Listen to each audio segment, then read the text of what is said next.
Tonight we step into the pungent, bustling chaos of an Elizabethan playhouse. You're backstage, if you can even call it that, surrounded by sweating actors, half-eaten meat pies, and the musky stink of damp wool. Your name's on the roster, but not on your clothes, because your costume was worn this morning by someone playing a drunkard, and now you're supposed to be a noblewoman. You're about to strut on stage in a single pair of tights that have already seen 2 sword fights, a death scene, and a very dramatic faint. They're still warm. You tug the fabric up, too loose at the thigh, too tight at the ankle, and soaked in someone else's ambition. Welcome to the theater. You've got 6 lines, a quick change, and absolutely no personal dignity. You probably won't survive this, so before you get comfortable, take a moment to like the video and subscribe, but only if you genuinely enjoy what I do here. And if you're listening somewhere distant, maybe it's morning in Tokyo or late at night in Lisbon, drop your city and local time in the comments. I'd love to know who's out there. Now, dim the lights, maybe turn on a fan for that soft background hum, and let's ease into tonight's journey together. You stand there, itchy, anxious, and aware that your entire lower half is wrapped in borrowed wool. The stagehands push past, one of them muttering something about oranges and broken prop daggers. You glance at the curtain. It's not a real curtain, more like a poorly dyed sheet held up by rope, and realize, this is it. You're about to perform. The audience, loud and unforgiving, smells like mud and meat. They don't want perfection. They want blood, laughs, maybe a little ankle. Lucky for them, these tights are nearly see-through by now. The theater in 1590s London isn't some grand temple of art. It's a jostling, spitting mess of noise and chaos. You're not on a stage, you're on a raised platform outdoors, in a circular pit packed with shouting, ale-sloshing men. The air reeks of sweat and old bread. You hear a heckle before your first line. It's oddly specific. Show us your knees, you tart. You adjust the tights. They sag. You're not alone, of course. The other actors bustle around, many of them teenagers like you, apprentices stuffed into 2 large gowns or chest plates made of painted papier-mâché. The older actors, those lucky enough to own their own tights, eye you with a mixture of pity and amusement. They remember their own one-pair days. Some never left them behind. It's hard to focus on your lines when your shins itch like mad and you're trying not to trip on a hem that was clearly cut for someone taller. The director, if you can call him that, signals wildly from the side with a chicken bone in his hand. He mouths "now," and you step out. Your voice cracks on the second syllable. Until the audience doesn't boo. They're distracted. A fight's broken out among the groundlings, 2 men shoving over something that smells suspiciously like bad cheese. No one seems to care what you're saying as long as you're saying it in verse and your tights hold up. You make it through the scene. Barely. A sword prop slips from someone's sweaty hand and clatters at your feet. You jump. The audience laughs. Good. They think it's part of the act. You bow awkwardly, backing off stage, and someone else grabs the tights right off your legs before you can even blink. You stumble behind the curtain, panting, pantsless, and sore. A younger boy already has the tights halfway up his thighs. "Thanks," he says through a mouthful of apple. You warmed him up nicely. There's no time to be horrified. You reach for the next costume piece, something lacy, possibly French, and realize the sleeves are sewn shut. Again, you sigh. Another scene awaits. Historical fact. Theaters like the Globe in London operated without modern conveniences like dressing rooms, electric lighting, or consistent costumes. Actors often had only a few outfits shared among dozens. Quirky tidbit. In some cases, costumes were stolen from noble households and reused on stage. That doublet you're sweating into might have belonged to a real viscount. Open debate. Historians still argue whether the communal costume system was purely economic or whether it developed from older traditions of traveling troops where all resources were pooled. Sit on a creaky bench for a moment, trying to slow your breath. The scent of grease paint, feet, and boiled cabbage fills your nostrils. You're still barefoot.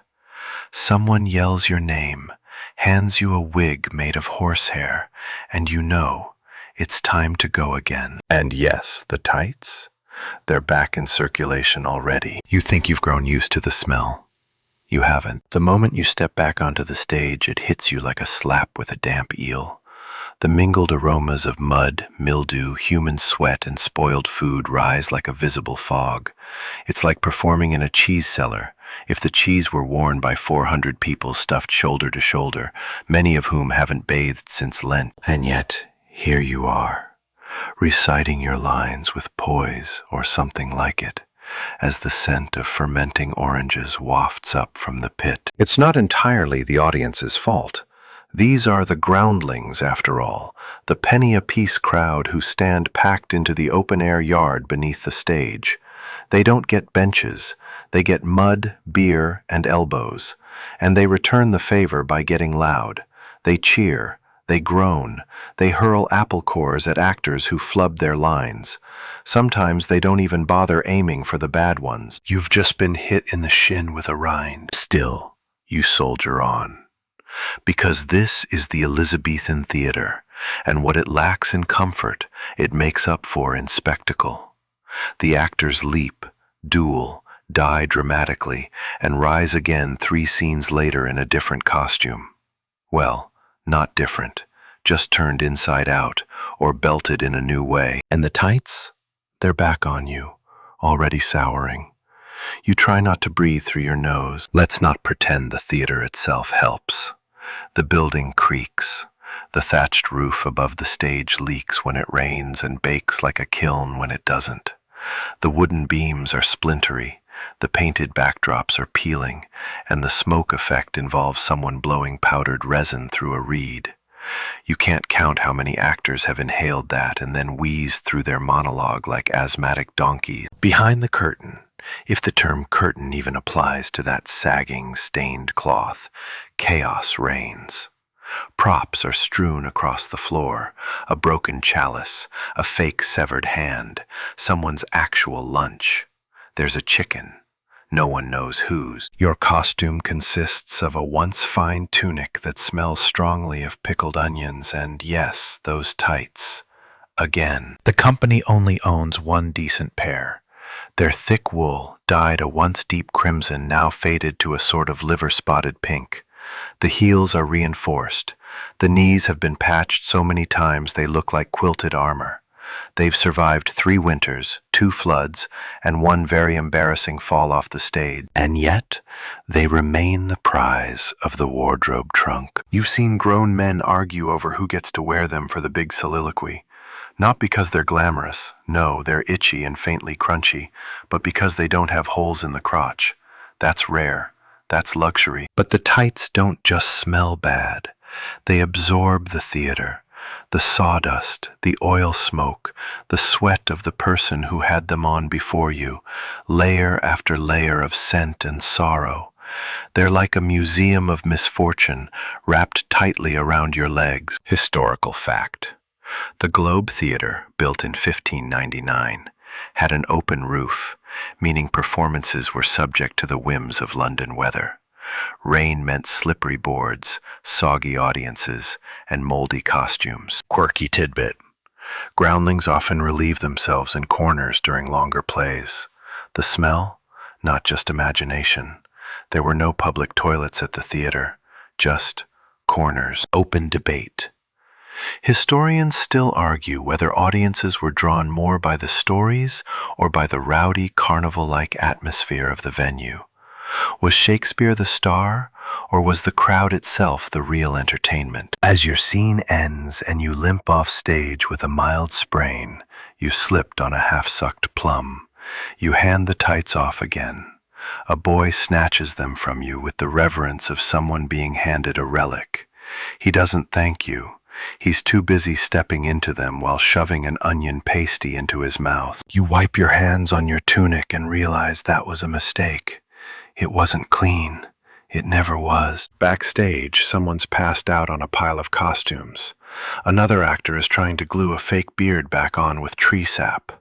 The smell continues to rise. And you, tightsless once more, sit on a stool that collapses under you. You don't even flinch. It's just another day in the Elizabethan theater. You wake up to shouting. Not a rousing bravo or a stage cue. No, this is panic shouting. The unmistakable roar of someone discovering that the theaters are closed. Again, you sit up on the hard floor where you fell asleep last night, next to the wardrobe trunk which doubled as your pillow, and groggily register the news. Another plague outbreak. The theaters have been ordered shut by the Privy Council. No performances, no crowds, no coins tossed into hats, no tights. You sigh. It's not the first time. When the plague rolls through London, and it rolls through often, it doesn't care about your dreams of stardom or your carefully memorized monologue. It shuts everything down. Theaters, pubs, markets, even churches. And it stays shut for weeks, sometimes months. You rub your face. There's dried grease paint on your cheek. Your stomach growls. You're behind on rent again. But your landlord, like most, has a soft spot for performers. By soft spot, of course, you mean he lets you pay in labor or chickens. The news spreads fast. The boy actors are groaning. Someone's already begun packing the chest. The tights, yes, the tights are folded neatly at the top, as though their shared fate is somehow noble. You can't help but laugh, a little bitterly.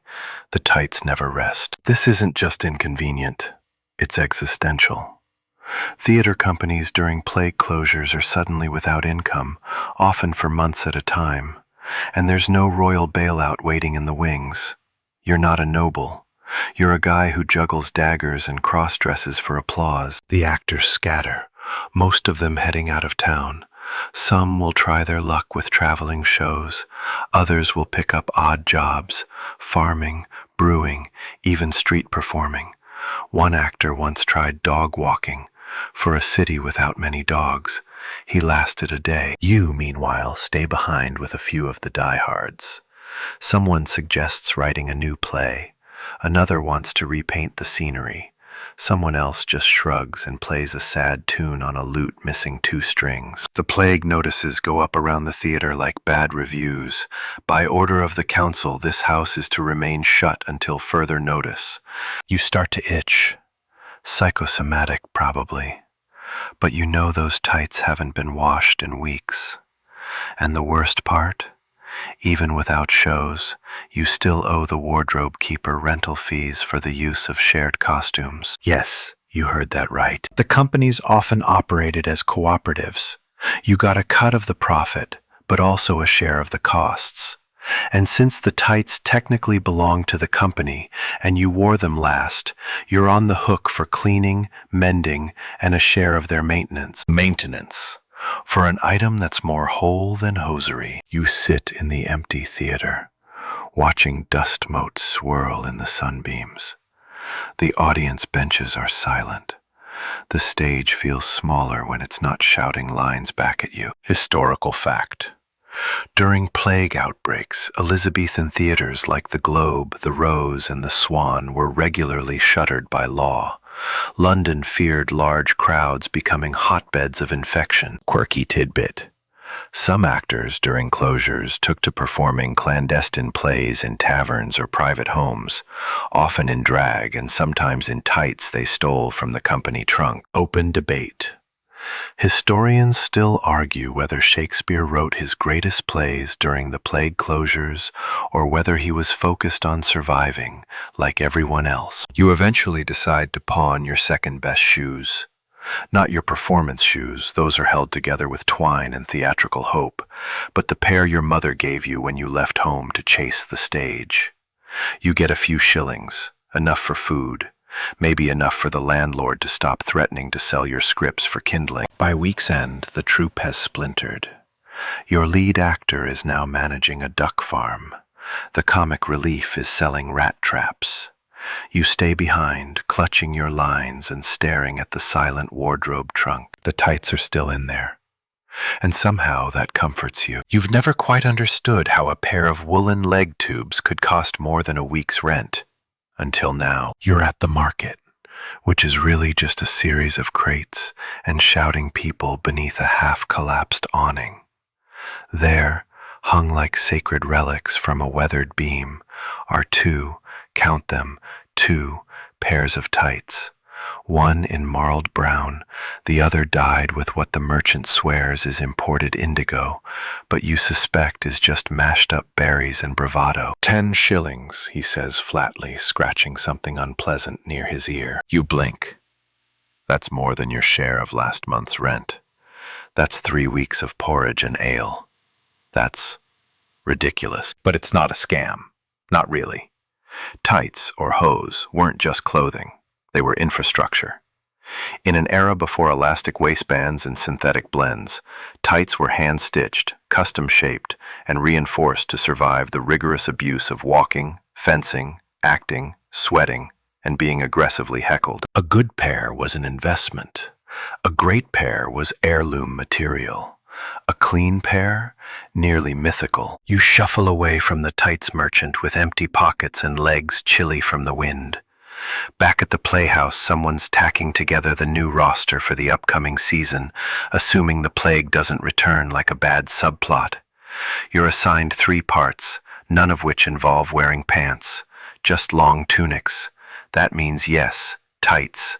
Again, you try not to feel betrayed by your own lower half. Later that night, you talk to George, the company's financial overseer, a title he gave himself after successfully balancing 2 apples on a ledger. George explains the tights policy while picking breadcrumbs out of his hair. We share the tights because we must, lad, he says, mouthful. Buy a new pair and you're out a fortnight's wages. Share and you're only out your dignity. You ask if there's ever been talk of buying more pairs. He shrugs. Why? These still work. He lifts a pair to prove it. You recognize them instantly. One leg is longer than the other. The foot is patched with mismatched linen. They smell faintly of boiled turnips. Still, they've survived 3 Hamlets and a Midsummer Night's Dream. That's more than you can say for some actors. Historical fact. Quality woolen hose in the 16th century were labor-intensive to produce and could cost several days' wages, especially for custom-fitted pairs with decorative stitching or imported dyes. Quirky tidbit. Some cheaper tights were made from repurposed household linens, old tablecloths and curtains dyed dark to hide stains. They usually sagged in all the wrong places. Open debate. Historians still argue how many costume items were truly owned by theater companies versus borrowed indefinitely from noble patrons or tailors owed money. That night, you dream of silk hose, soft, perfectly fitted, unshared. You imagine walking on stage with legs so elegant that the audience gasps before you even speak. Then you wake up to the sound of someone vomiting behind the wardrobe trunk, and reality returns with the aroma of stale beer and onion. You reach for the tights. They're already gone. Someone beat you to them. You sigh and grab the backup pair. One brown, one green, one suspiciously damp. The show must go on. The wig itches, the bodice pinches, and the tights? Well, they're now part of a grand illusion, because tonight you're playing Juliet. Yes, Juliet. Star-crossed, beautiful, tragically doomed Juliet. And you, a lanky 17-year-old with the voice of a lute that's been left in the rain, are expected to sob and swoon convincingly under candlelight while wearing the same tights that doubled for Macbeth's ghost 2 nights ago. You shuffle into position backstage, trying not to step on the hem of your brocade gown. It's too long for you. It was too long for everyone, really. It's been worn by Rosalind, Portia, Cleopatra, and once by a man playing a tree. The scent of old lavender clings faintly to the fabric, like the ghost of a noblewoman who's deeply disappointed in you. The tights are the real anchor, though. They help smooth the shape beneath the skirt, make your legs less obviously male, help your gait look a little less like a farmhand trying to impersonate a duchess. In Elizabethan England, women weren't allowed on stage. That meant all female roles were played by boys or young men. And that meant tights were crucial, supportive, concealing, contouring. The Elizabethan version of stage shapewear. The director reminds you to soften your voice. You must sound like love wrapped in petals, he says, while picking parsley from his teeth. You step into the light. The candle sconces flicker. The audience hushes. You are Juliet. You float across the stage, tights hugging your calves, gown brushing the wooden boards. A drunk in the front row shouts, "She's got good legs for a girl." You keep walking. Your cheeks flush, but not entirely from shame. You hit your lines. You even cry, just a little, real tears, even if they come from the smoke wafting off someone's burning incense backstage. By the time you take your bow, you're exhausted. But there's applause, real, honest, stamping applause. Backstage, the boys jeer and clap you on the back. "You made quite the lady," one of them snorts. "Almost fooled me." You peel off the gown. Someone else is already waiting to use it. Your tights are damp and stretched, the knees misshapen. You offer them up like a relic, and the next actor, this time playing Ophelia, grabs them without a word. It's an endless rotation. One night you're a lady in waiting, the next a malevolent duke. The tights don't care, they mold to the role. Historical fact. In Shakespeare's time, boys were commonly apprenticed into theater companies, trained to play female roles due to their higher voices and slighter builds. Quirky tidbit. Some actors playing female roles would pad their chests with stuffed pastries or dried animal bladders, both of which occasionally burst mid-performance. Open debate. Historians still argue whether audiences truly believed the illusion of femininity or simply accepted it as part of the theatrical convention. Was Juliet convincing or just part of the game? Later, you sit on a wooden crate eating a cold meat pie, feeling more like yourself, whatever that means anymore. You've played 8 different people this week, and each time those tights came with you. You realize you're starting to develop a fondness for them, ripped, scratchy, and shared as they are. They're the one constant in a world where your identity shifts with every curtain rise. Tomorrow you'll be back to playing a jester, tumbling in front of peasants and dodging tomatoes. The tights will come with you, of course. They always do. You're standing in the wings. If a pile of hay and a crooked wooden plank can be called wings, waiting to go on as a noble lord with questionable morals and excellent calves. The script says you're to deliver a monologue about honor and betrayal. You're mostly concerned about your left sock sliding down again. But the tights, ah yes, Gerald, they're holding steady, and tonight they smell nice. You do a double take, a whiff of lavender, perhaps, maybe rosemary. You rush to Bess, who's perched on a stool backstage, threading a needle by candlelight. She shrugs, found a sachet in the Manor's laundry pile, shoved it in the tights trunk. You're welcome. Your legs are suddenly perfumed like a royal handkerchief. It's unsettling, but also, you admit, sort of magical. It makes sense, though, because these tights didn't begin their journey on your peasant limbs. No, they likely came from somewhere far grander. See, the Elizabethan theater didn't create most of its costumes from scratch. It inherited them, bought them second-hand, bartered for them, or straight up scavenged them from noble estates cleaning out last season's fashion. Your tights?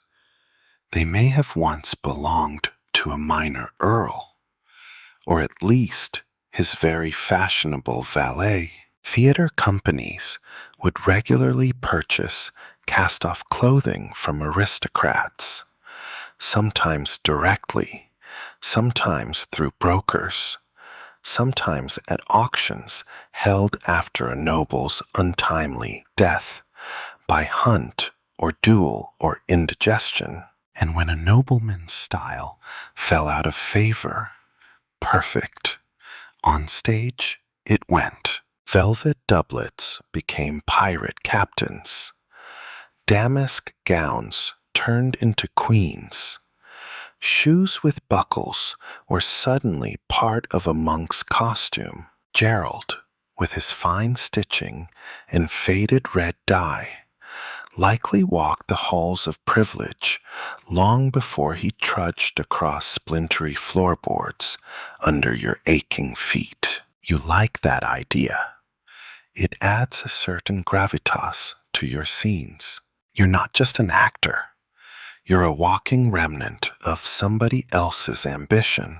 Tonight, under flickering lanterns, and before an audience that smells like wet dog and ale, you imagine Gerald in a grand banquet hall, standing by a fire, cradling a wine goblet, maybe flirting with a baroness, maybe fending off a duel. And now, he's helping you deliver lines about betrayal while a pig loudly snorts in the background. Ah, the mighty do fall. Still, Gerald holds his shape. You stride across the stage with confidence. The light catches on your legs. Someone in the front row whistles. You pretend it's for your acting. Historical fact. Costumes in Elizabethan theater were often sourced from noble households, giving actors access to high-quality garments far above their social rank, albeit third-hand and hastily tailored. Quirky tidbit. Some garments arrived with monograms still stitched inside. Actors sometimes left them in for good luck, or used them to invent backstories for their characters. Open debate. Historians still argue whether noble cast-offs were donated to the arts or merely offloaded as junk, the 16th century equivalent of donating a pile of moth-eaten coats to the school play. After the final bow, you sneak backstage and turn Gerald inside out. There, just near the waistband, barely visible under a patch, a tiny embroidered T, a monogram, a tailor's mark, or maybe just a cryptic clue from a previous owner with a flair for mystery. You run your fingers across the worn thread and smile. Gerald's got secrets. You wrap him carefully, folding each leg with a tenderness that would alarm your former self. He rests in the trunk now, perfumed, patched, and proudly bearing someone else's initials. But tomorrow, he'll be yours again. And whoever that noble once was, well, they've still got good legs. You're standing in the courtyard of a very small town, facing an audience of about 12 and a donkey. Tonight's role? A noble woman disguised as a man who is secretly a woman again, hiding from a jealous suitor while delivering a monologue about virtue. In other words, a Tuesday. You look down. Gerald clings reassuringly to your legs. But there's a problem. You've been stopped by a constable. Those are illegal, he says, squinting at your thighs like a man unsure whether he's witnessing a crime or a fashion statement. You blink. What? He points. Those tights. Too fine. Against sumptuary law for someone like you to wear. Ah, sumptuary laws. You'd nearly forgotten. The Elizabethan government, being extremely concerned with class boundaries and moral decay, had strict clothing regulations. Specific fabrics, colors, and trims were reserved for nobles and higher-ups. Velvet for the aristocracy, gold trim for earls. Purple? Don't even think about it. Even tights were subject to scrutiny.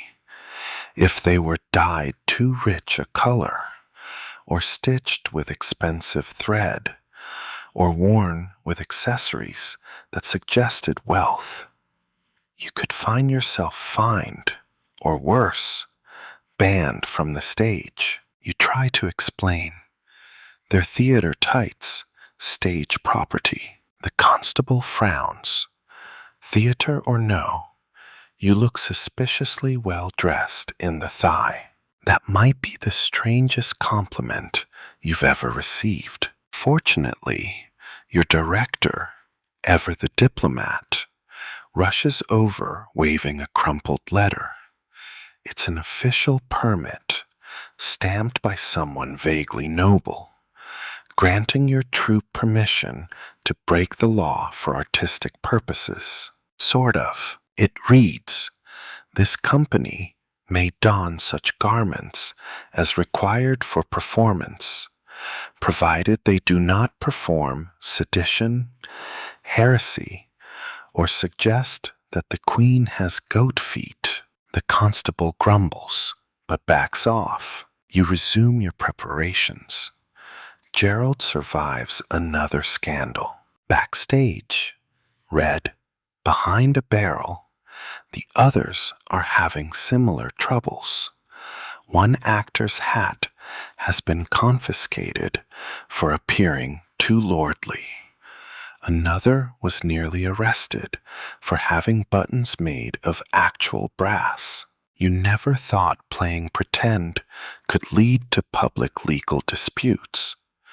But then again, this is England in 1593, and you are an actor, a lowly, questionably legal, definitely underpaid, sometimes cross-dressing actor. But you're also a master of illusion, a conjurer of status. Gerald, by accident or heritage, is part of that illusion. He may have been stitched for a lord. He may have wandered through drawing rooms and dances before being tossed into a theater trunk.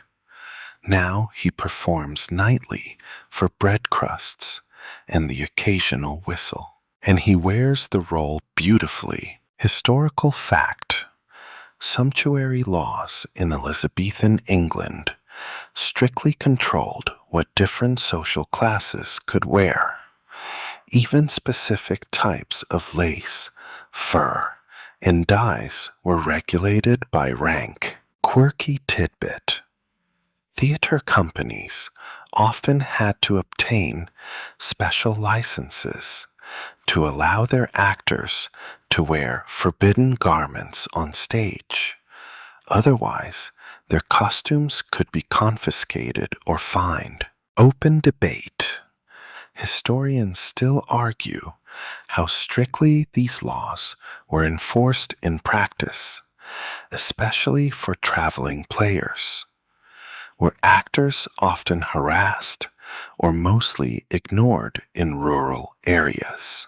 That night, as the final lines are spoken and the crowd disperses, the donkey first, you carefully peel Gerald from your legs.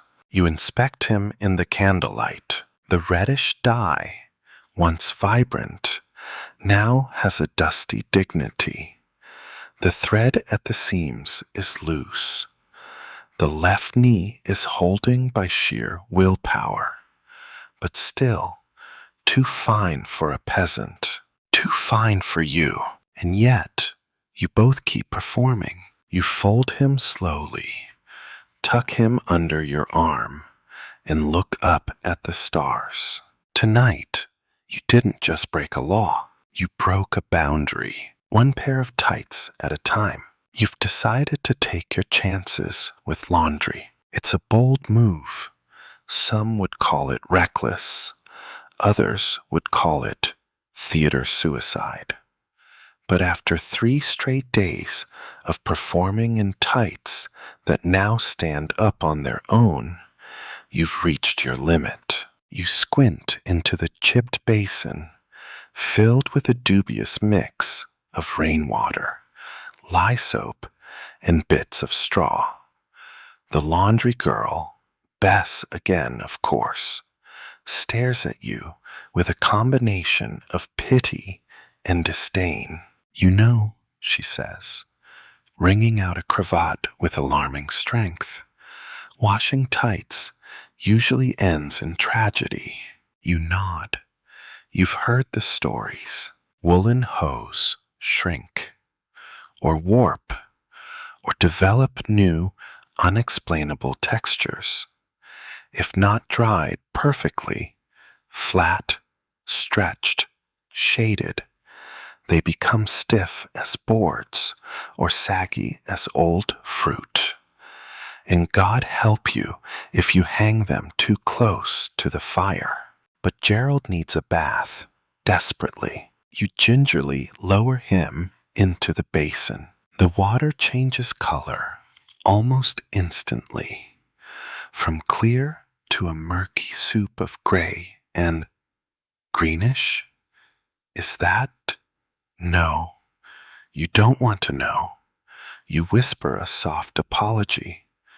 Gerald bubbles gently in response. Later, you lay him out to dry on the thatched roof, pinned carefully between 2 tunics and a pair of aggressively striped stockings. You watch him like a nervous parent. Every gust of wind makes you flinch. A nearby crow eyes him with suspicion. You throw a pebble, and then it starts to rain. You scramble up the ladder, feet slipping, arms flailing. Bess yells, "Leave it! He's doomed!" But you press on. You rescue Gerald, dripping, slightly warped, but intact. You cradle him on your way back down. Someone laughs. Someone else mutters, "That's devotion." Yes, yes, it is. But there's a reason you don't wash tights often. Not just the danger, but the time. You don't have spare pairs. If Gerald's out of commission, someone has to go tightsless, or worse, wear the scratchers. A fate you wouldn't wish on your loudest heckler. Drying takes hours, days even, especially in damp weather. So, like most actors, you normally rely on the ancient art of airing out. Hang them over a windowsill, turn them inside out, shake them, say a small prayer, pretend that helps. It doesn't. Historical fact. Soap in Elizabethan England was harsh, expensive, and often homemade from animal fat and lye. Most people avoided using it on clothing unless absolutely necessary. Quirky tidbit. Some actors reportedly freshened garments with vinegar or strong herbs like rosemary and mint, both for scent and the belief that it warded off disease. Open debate. Historians still argue whether costume items were ever fully washed between performances, or if airing out was simply the accepted standard for sanitation on the stage. That evening, Gerald is hung by the fire, steaming gently. You stare into the flames, wondering if he'll ever be the same. The fibers seem tighter, the ankles a bit misshapen, but he smells better. Sort of. Someone sits beside you, an older actor, grizzled, always playing kings and ghosts. He eyes the tights. First wash? You nod. He chuckles. Don't worry, they'll forgive you. You smile, half sure he's right. Gerald isn't just fabric anymore. He's seasoned, adaptable, a little warped, maybe, but who among you isn't? By morning, he's dry. You slip him on slowly, reverently, and he still fits. A bit snugger, a bit crispier, but he's Gerald. And tonight, you're playing 4 roles again. A hero, a villain, a ghost, and a girl named Margaret. Gerald will come with you. He always does. You have 20 seconds, maybe less. You just died on stage. A very convincing, very loud death involving a blood packet made from beet juice and a dramatic fall that you suspect cracked something in your hip.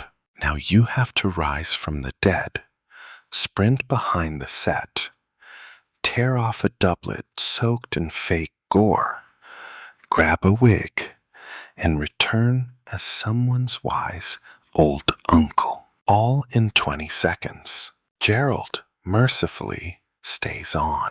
Changing costumes at lightning speed is one of the many invisible arts of the Elizabethan actor.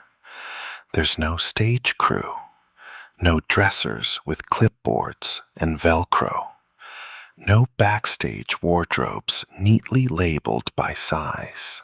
There is instead a pile of garments, props, and wigs in the dim light, all damp from use and full of secrets. You reach into the chaos. A hand reaches back. "That's my jerkin," someone yells. You don't have time to argue. You grab whatever fits, twist it around your shoulders, slap a fake beard onto your chin, and dive back on stage. The audience roars with laughter. They think it's part of the act. It's not. You're genuinely gasping for air. But the tights, Gerald, are the constant. He holds you together, literally and emotionally. He's been with you through 20 such changes this week alone. Last Thursday, you changed from a lady in waiting to a leper monk in the time it takes to sneeze. That one involved a tunic, a wooden staff, and a wig that still had bits of hay in it. You're not proud of what you did to that wig, but desperate times. There are no mirrors. You check your appearance in the reflection of a polished tankard. It lies to you every time. When the lighting's dim and the audience is half drunk on mead, mistakes slide.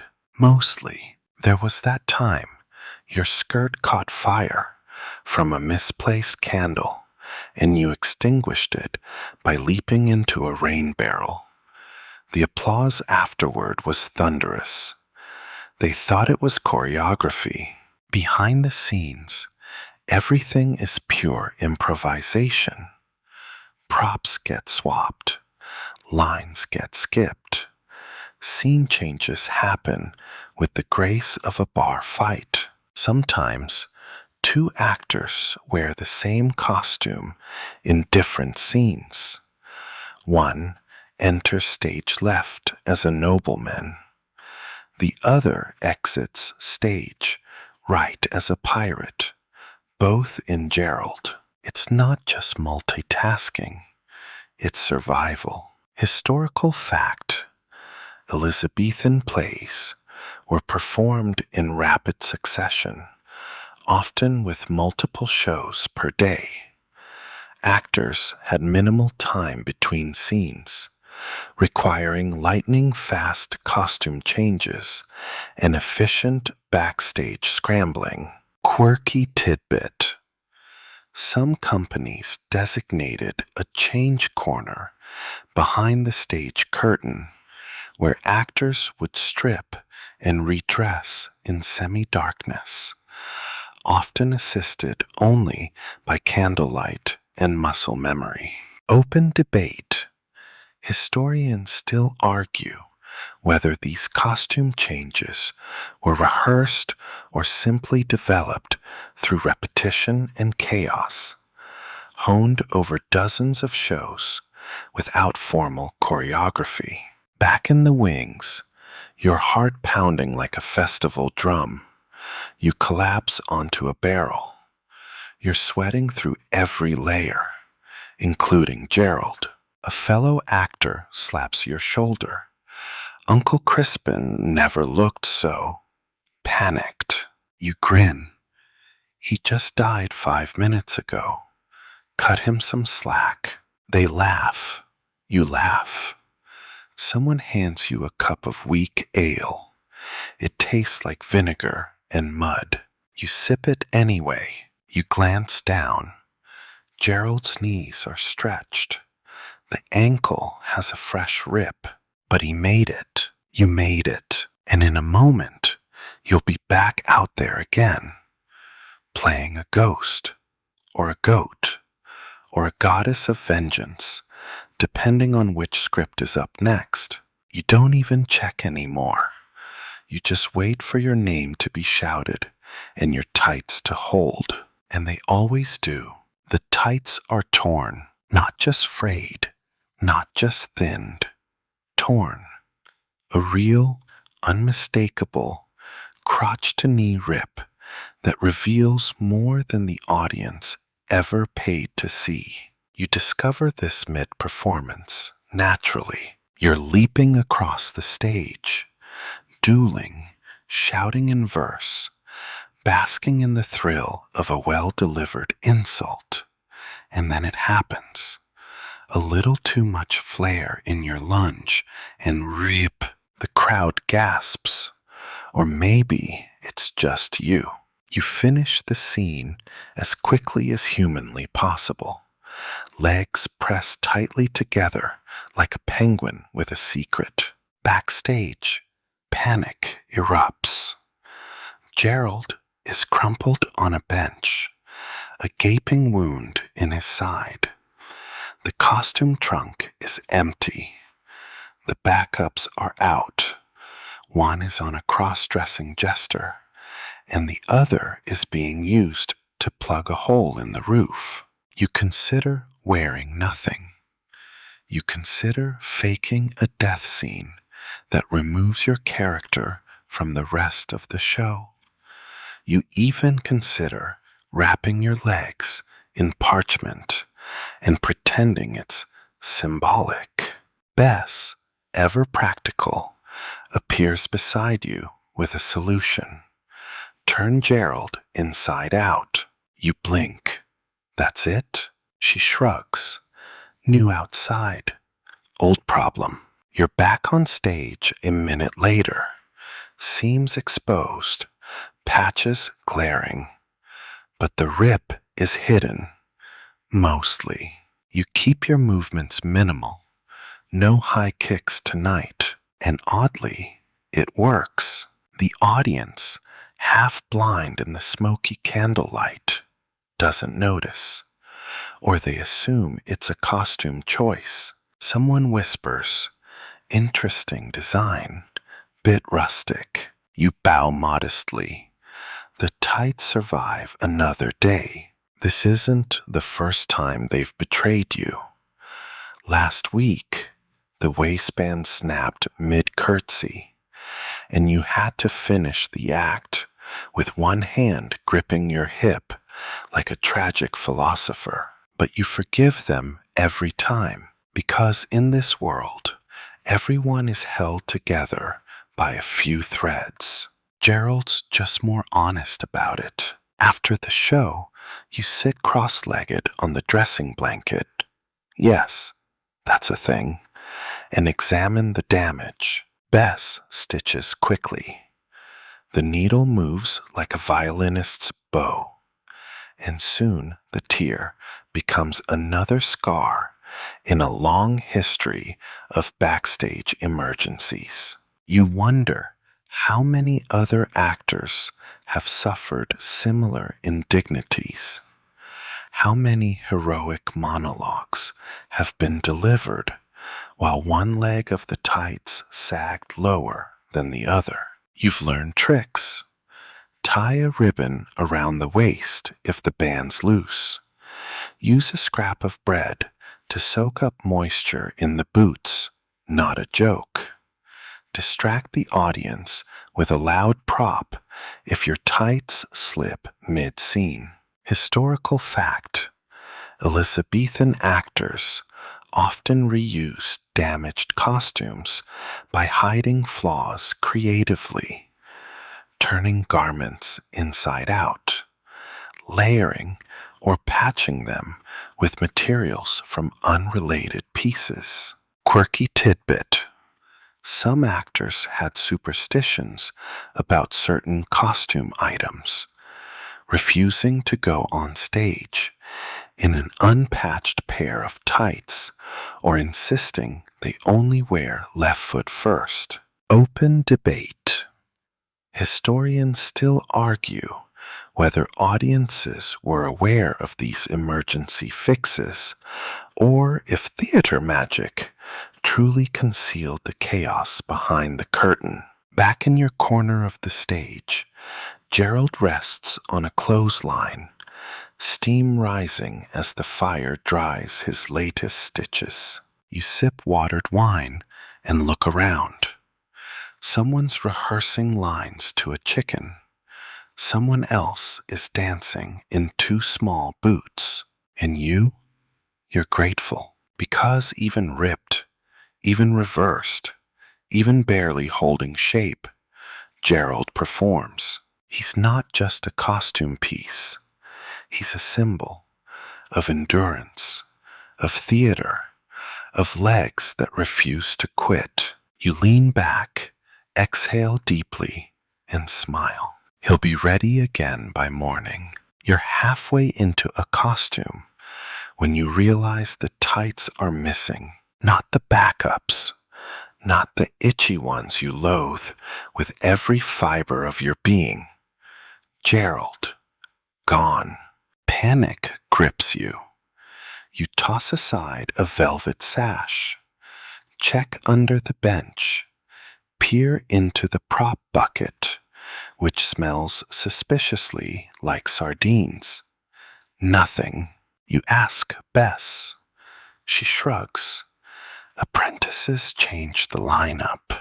You find the culprit, a pimple-faced boy actor named Thomas, who's currently wearing Gerald while prancing in circles, rehearsing a love poem in falsetto. You stomp over. That's my pair. He stops mid-spin. Not anymore. You stare at him. He shrugs and keeps dancing. Hierarchy is cruel. You're no longer the youngest, which helps, but you're not old enough to pull rank either. So when the company reshuffles tights rotation, you don't get a say. That's how it works. Actors rise. Apprentices arrive. The pecking order shifts like London fog. And as it turns out, tights follow status. You've officially been demoted to the scratchers. You eye the bundle of shame, dull brown, rough as rope, patched with something that looks and feels like burlap. You consider quitting theater, or running away, or taking up mime. You put them on. They don't fit. The waistband cuts in, the knees bag out, and the seams scratch like angry bees. You walk like you've just fallen off a horse. Someone backstage whispers, "Apprentice tights." You burn. The play tonight is Timon of Athens, a rarely performed tragedy. You play a loyal servant who dies tragically in Act 4. It's your big moment, but in these tights, you feel like a potato trying to impersonate nobility. The audience is mercifully distracted by a juggler's accident involving a mandolin. Still, you deliver your lines. You cry real tears, possibly from the chafing. You bow stiffly and limp off stage, scratching violently behind a pillar. Backstage, Bess eyes your walk. You drew the short thread today, didn't you? You nod. He stole Gerald. She grins. They all do, eventually. Historical fact. Within acting companies, younger apprentices were expected to wear lower quality costumes and often got whatever was left over after senior actors made their picks. Quirky tidbit. Some apprentices deliberately, accidentally, tore or soiled their assigned garments just to avoid wearing them again. This led to a mysterious number of spontaneous costume failures. Open debate. Historians still argue whether costume distribution was based purely on rank and role, or if certain actors developed personal attachments to shared pieces. Informal claims not recorded in any official list. Later, in the flickering light of a guttering candle, you see Gerald again. Thomas has tossed him onto the bench, wrinkled, damp, and unloved. You pick him up, cradling the familiar fabric. He's been stretched a bit, smells like over-perfumed soap. There's a smear of what might be makeup or beetroot, but he's still Gerald. You fold him carefully and place him in your satchel. Tomorrow, you'll wake up early. Beat Thomas to the trunk. Reclaim your dignity. Tonight, you sleep in scratchers, but only once. You wake before dawn, not because you want to, but because the sun slices through the barn slats like a vengeful stage manager. You sit up slowly, bones cracking, muscles sore from last night's fight scene, which turned real for about 6 seconds thanks to a sword mix-up. Your legs itch. The scratchers did not go gently into the night. They chafed, they scratched, they reminded you, hour by hour, that you had fallen. But this morning you reclaimed Gerald. You move like a shadow across the theater barn, stepping over snoring actors and abandoned props. Someone's using a fake bear skin as a blanket. Someone else is cuddling a lute. The trunk creaks open, and there he is, folded awkwardly, stuffed between a bishop's stole and a powdered wig. Gerald, still warm from the previous day, still smelling faintly of lavender and betrayal. You lift him reverently, as if rescuing a friend from captivity. There's a new patch on the heel. Sloppy work. Bess must have had to rush it between acts. You'll thank her with a stolen orange later. You dress quietly. No one sees you. No one needs to. By the time the others stir, you're already rehearsing in the back lot, practicing a death scene while wearing Gerald like a second skin. It's not just comfort, it's identity. Tights in this world aren't just about clothing, they're about placement. When you wear Gerald, you feel like yourself again, capable, grounded, slightly itchy, yes, but anchored. Later that day, the roles are announced. You're playing the fool in King Lear, an audience favorite, a meaty part.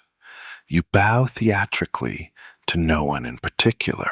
Thomas scowls from across the room. He's been cast as messenger number 3. No lines, no tights, just an old cloak and a lot of waiting.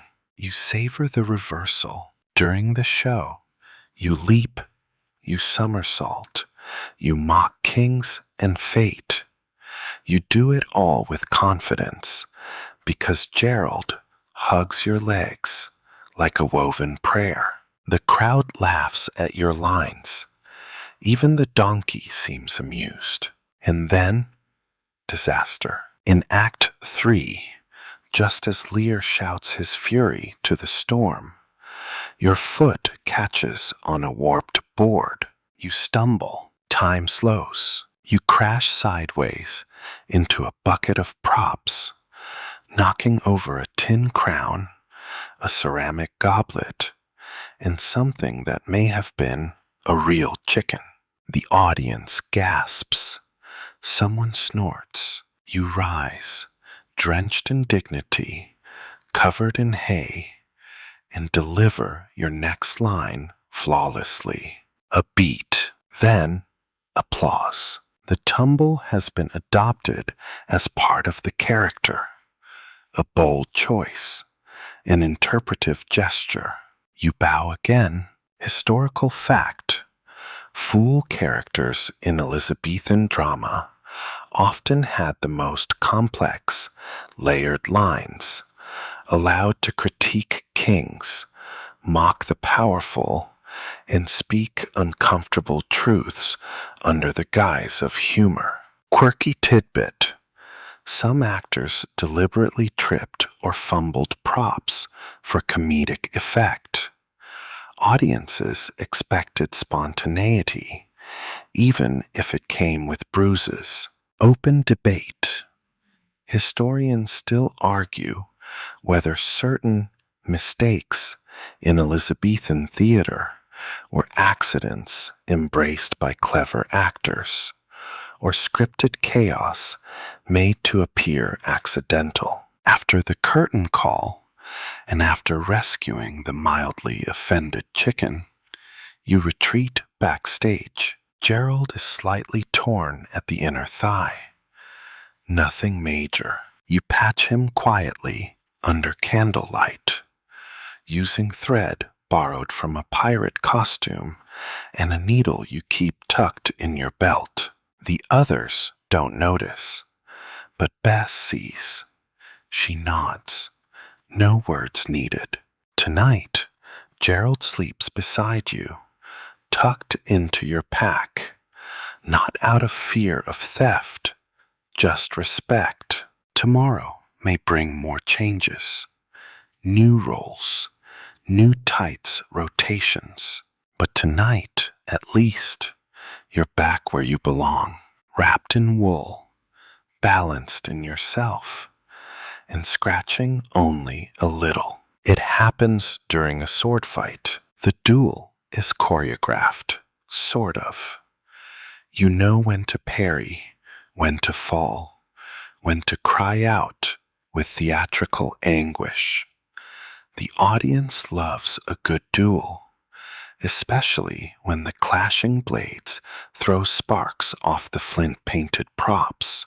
But tonight, the other actor, a bit too eager, a bit too drunk, misses his cue. His sword swings wide, misses your chest, and lands squarely on Gerald, almost, more precisely on Gerald's thigh. There's a sound, a soft rip, a tragic gasp. You fall, as scripted. But this time, you don't rise. Not because the scene calls for death, though it does, but because you're mortified.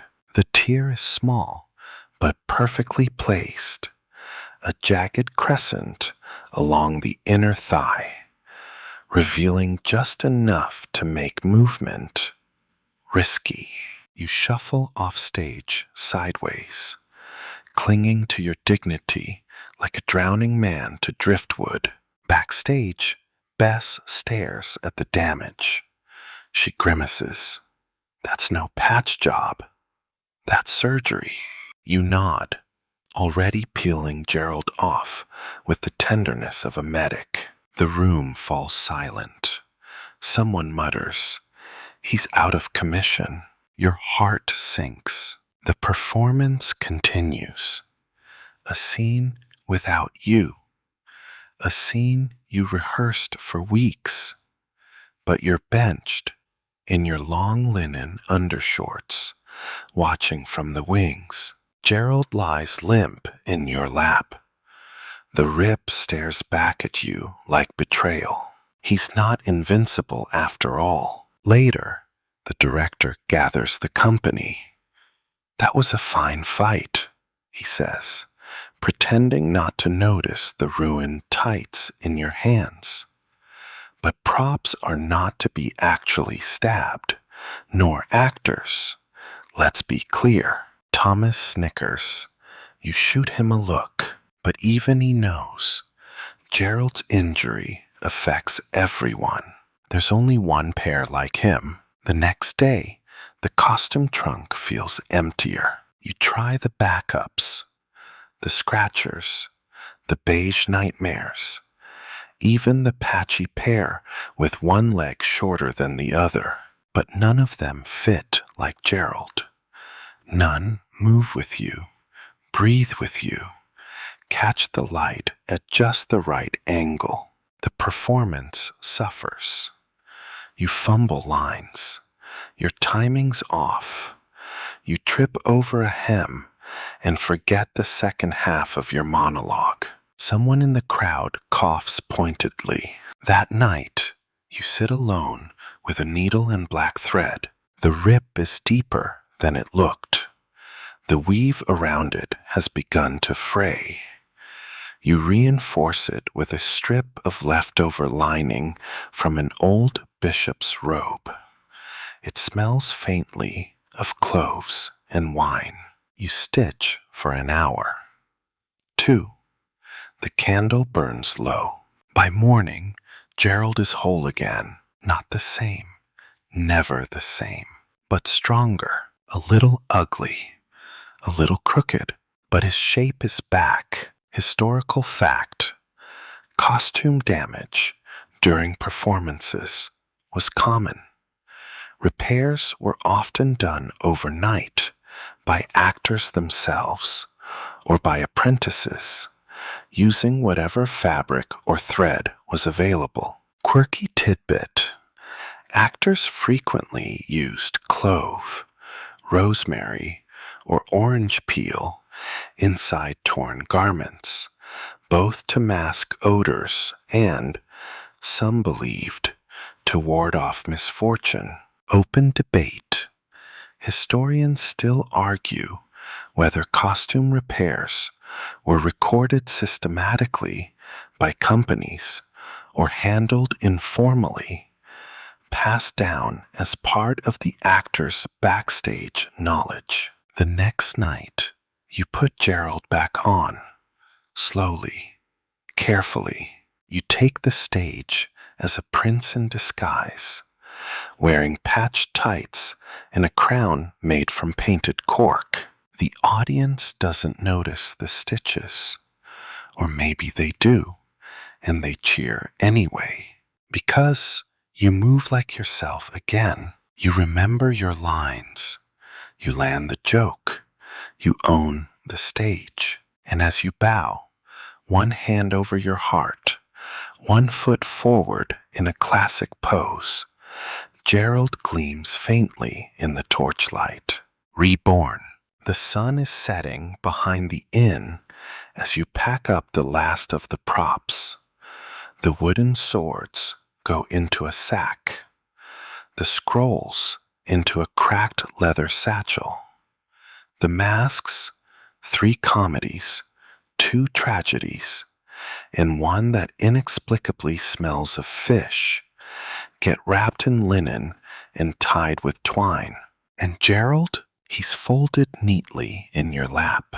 You've been given a gift today, an offer.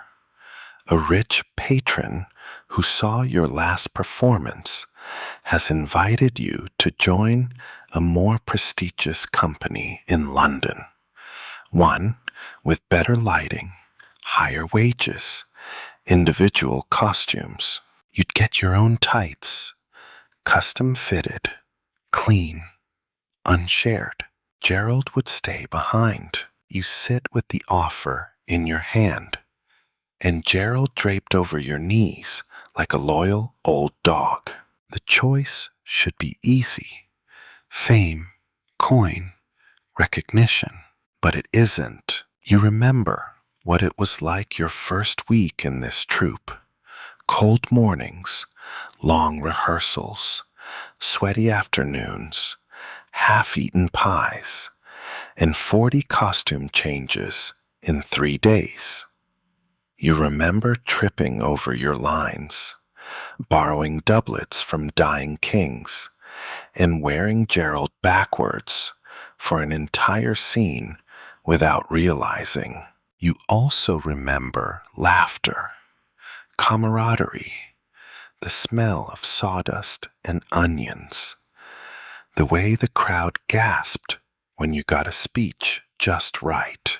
And you remember Gerald through all of it, scratched, stained, and steadily holding you together. You hold him up to the light. He's been patched 12 times. One leg is slightly longer than the other. The waistband has a permanent twist. The left knee bears a wine-colored mark that no amount of scrubbing ever removed. He's seen you be princes and paupers, women and warriors, saints and drunkards. He doesn't judge, but he does creak a little when you stretch. The company watches you quietly. No one speaks. Then Bess walks over and drops a spool of thread into your palm. If you go, she says, you'll need this. Even posh tights rip. You smile. She's right. Historical fact. Successful actors in the late 16th and early 17th centuries were sometimes recruited by more prominent troupes or invited to perform at court, gaining wealth and social standing. Quirky tidbit. Some performers refused to leave their original companies, even turning down royal patronage, because they couldn't bear to part with their troupe or their familiar roles. Open debate. Historians still argue how often actors in Elizabethan England advanced through merit alone, or whether patronage, luck, and happenstance played the greater role. That night, you perform again. One last show with the troupe, under a canvas roof strung with rope and hope. You're cast as a fallen knight who delivers his last will while coughing blood, actually beet juice. Gerald holds up, even with the repaired seam, the patched ankle, and a stubborn itch that may be spiritual at this point. He performs. You finish the play. The audience cheers. You bow, low and long, and then, without ceremony, you fold Gerald into your pack, not to leave him behind, but to bring him with you, because whatever stage you find yourself on next, you'll need a reminder of where you began. You arrive in London with Gerald tucked under your arm like contraband. The city swells around you, louder, dirtier, faster than you remember. It smells of damp cobblestones, roasted chestnuts, and ambition. A city constantly in rehearsal, never satisfied with its own script. The new theater is called the Hound and Lantern, which sounds fancy until you realize it's just a slightly larger wooden stage with better carpentry and fewer holes in the roof. Still, there are actual dressing rooms, candles and sconces, trunks lined in felt. One actor claims he has a mirror. You suspect witchcraft. You're introduced to the company. Polished accents, gleaming boots, tunics stitched with real gold thread. The lead actor has a personal dresser, and every actor owns their own tights. Silk, custom, embroidered, probably scented. You feel Gerald twitch nervously in your satchel. The director is a man called Master Finch. He's sharp-eyed, thin-lipped, and smells faintly of oranges. "You'll play a merchant today," he says. "Try not to overact." You nod. Say nothing about the fact that, until last week, you were simultaneously playing a fool, a queen, and a donkey in the same production. You change into the provided costume. The tunic fits, the belt gleams, and then the dresser, whose name apparently is Giles, offers you a pair of tights. They're soft, too soft. They whisper over your hands like a lie. You pause, then shake your head. "No, thank you." You pull Gerald from your satchel. He's wrinkled, slightly musty. The new patch on the heel looks like a stitched frown. Giles blinks. "You're wearing that?" You nod. "He's been with me through 17 deaths and 2 marriage proposals. He'll do." Giles shrugs. "Suit yourself. I've seen stranger." You step on stage. The crowd is polite, reserved, wealthier. They clap with fingers instead of fists. Someone sips wine from a silver cup. You miss the shouting groundlings already, but Gerald holds. You hit your marks. Speak your lines. Gesture meaningfully at a candelabra. You're supposed to play a shifty spice merchant. Instead, you play him as a man who's seen too much and wears suspiciously humble hosiery. The director frowns, but the audience, they chuckle. One even gasps at your final bow. After the show, you're summoned. Master Finch peers at you through the candlelight. "You're not what I expected." You brace yourself, but there's grit. Keep it.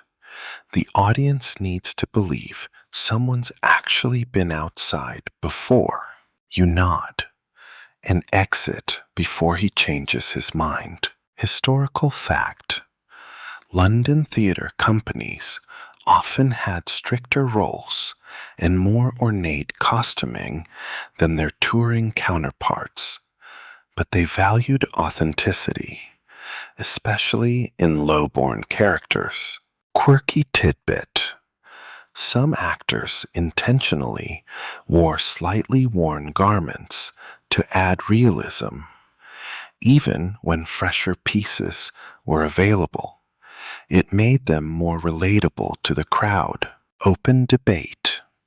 Historians still argue whether actors in London's top troupes had creative freedom in costuming, or if personal flourishes, like well-worn tights, were discouraged in favor of uniform appearances. That night, you hang Gerald in a private corner of your shared dressing room.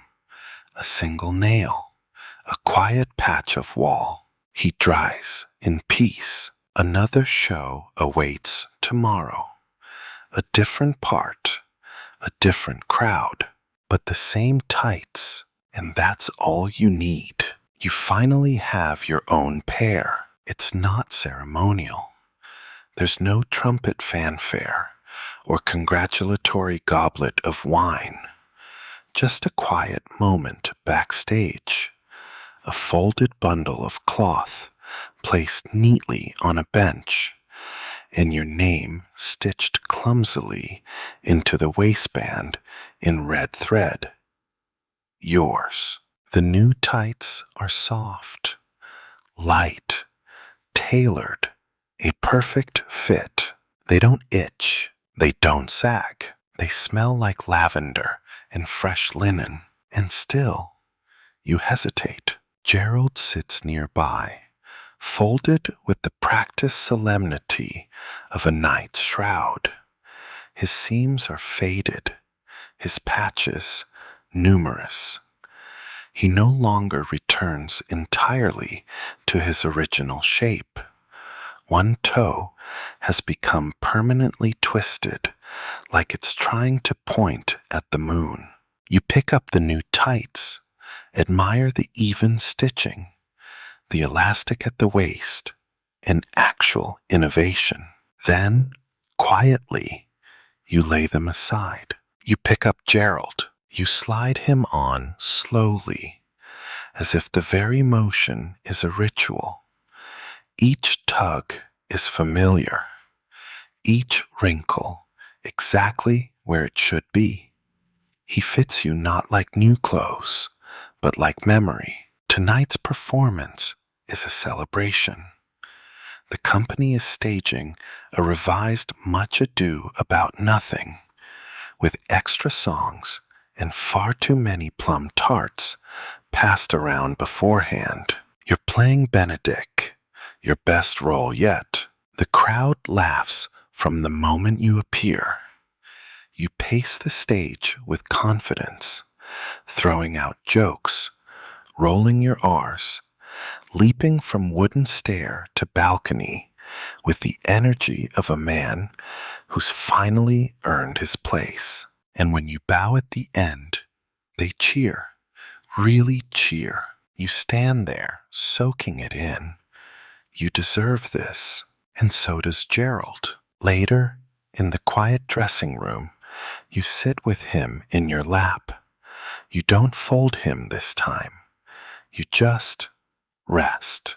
Because this is the end of something. Not a death, not quite, but a passing of sorts. Historical fact. In many companies, once an actor reached senior status, they were allowed to commission personal costumes, including their own hose, signaling a transition from shared property to professional independence. Quirky tidbit.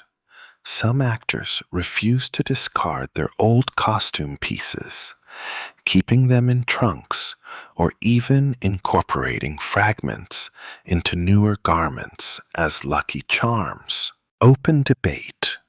Historians still argue whether these attachments to costume were practical, sentimental, or merely the result of superstition passed through the ranks. That night, as the candles burn low and the floorboards creak beneath quiet footsteps, you gently place Gerald into the trunk, not with rejection, but with reverence. He's earned his rest, and so have you.